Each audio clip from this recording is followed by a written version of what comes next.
Faly-miarabantsika tsirairay avin-drehitra sy tia atalata fa 7 volana oktobra ity manao fahasoavan'ny tompo aminao ihany koa izay manaraka sa tsy tapaka ny fandarana eto.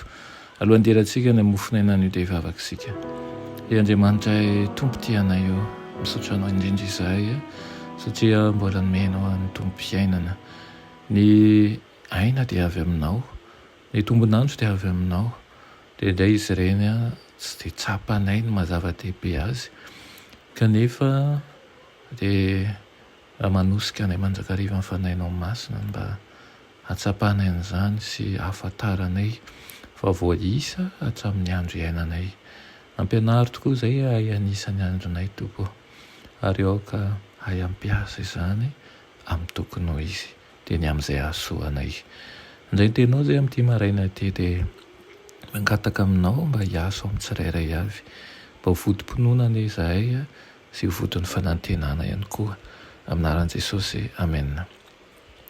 Lohatenin'ny mofinainantsika androany dia manao ny hevitry ny fahatanterahana kristianina.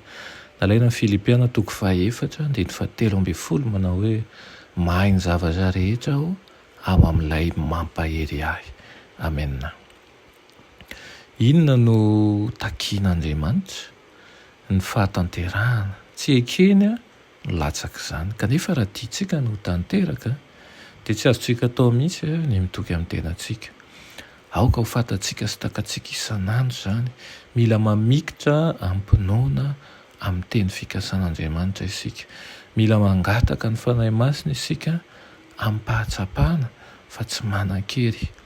Hikarakara sy ambina ny foa ny fanahy masina, hitondra azy eo amin'ny tara-pahazavana izay mamiratra ilay masoandro ny fahamarinana, ho voaharo eo ambanin'ny herin'Andriamanitra amin'ny alalan'ny finoana isika. Anjary mpitandrina ny didy isika rehefa eo ambanin'ny fitarihan'ny fanahy masina isan'andro ary afaka maneho an'izao tontolo izao fa misy valosoa ny fitandremana ny didin'Andriamanitra na dia eo amin'ity fiainana ity aza ary mivaly ny any amin'ny fiainana ho avy dia fitahiana mandrakizay. Na eo aza ny fiakem-pinoana ataontsika dia tsy tanteraka eo masin'ilay mandanja ny asantsika ny fanehoantsika ny Kristy. Tanteraka ny asany ao amin'ny fotoritoro ny fanahy masina.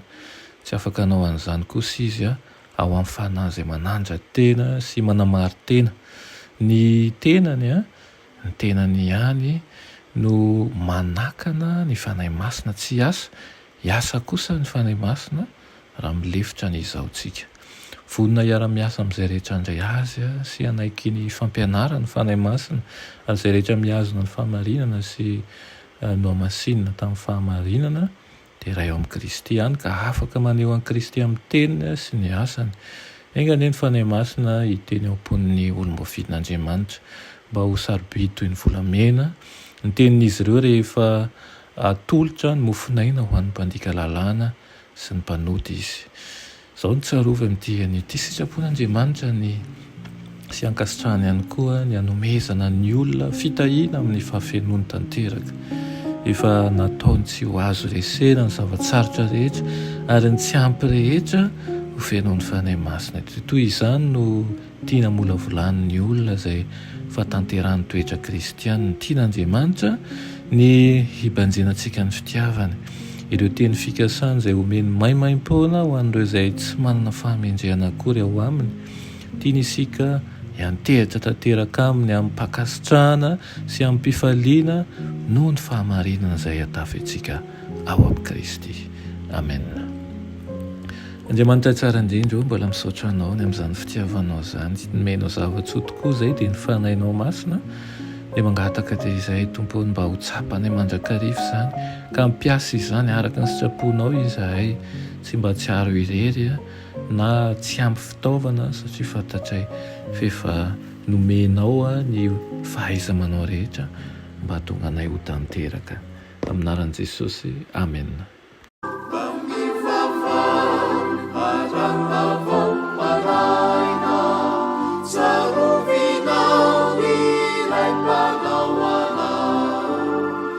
Izay miaro ny